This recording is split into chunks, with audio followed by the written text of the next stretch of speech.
Hours to the arrival of the leader of the free world, Barack Obama, for a 3-day tour, his visit has elicited intense economic, political and diplomatic interest locally and beyond the borders. Ladies and gentlemen, His Excellency the President. And while it is clear that President Uhuru Kenyatta will be at hand to receive his U.S. counterpart, questions abound on whether Deputy President William Ruto will play an active role in hosting Obama, given the crimes against humanity charges hanging on his head.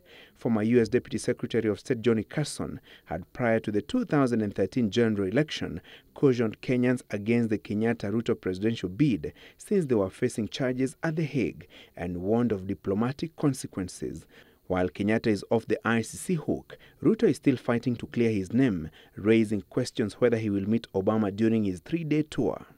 And without a doubt, he is coming to meet the government that is in place, that includes all of us. So I think the question you're asking is pretty irrelevant, because last I recall, the Deputy President was part of this government. So we shall all be meeting and proceeding with what we need to do. The business is between the United States and Kenya.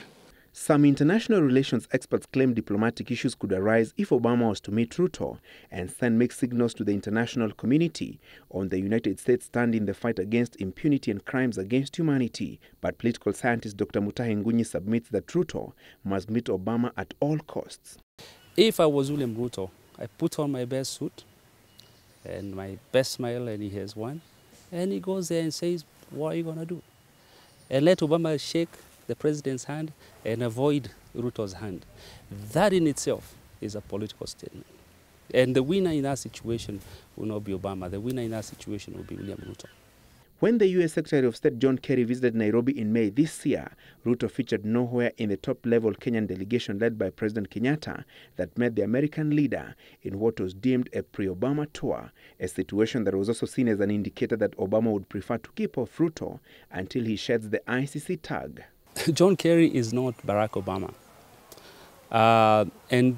John Kerry might have avoided Ruto, and Ruto might have kept himself busy.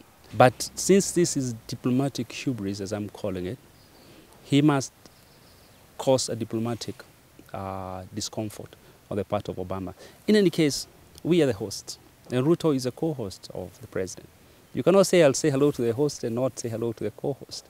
There are indications that Ruto could strategically get busy elsewhere if it became clear that Obama was not keen on meeting him. Another school of thought is of the opinion that Obama could meet Ruto in private without a photo opportunity. So in my view, Ruto has no choice but to take the battle to Obama.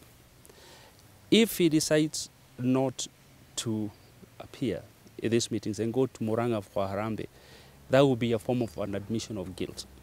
The Deputy President's bid to have his ICC charges dropped has been boosted after the trial chamber rejected prosecutor Fatou Bensouda's application to use as evidence a document she claims shows Ruto and his co-accused Joshua Arap Sang had an organized network in the 2007-2008 post-election skirmishes.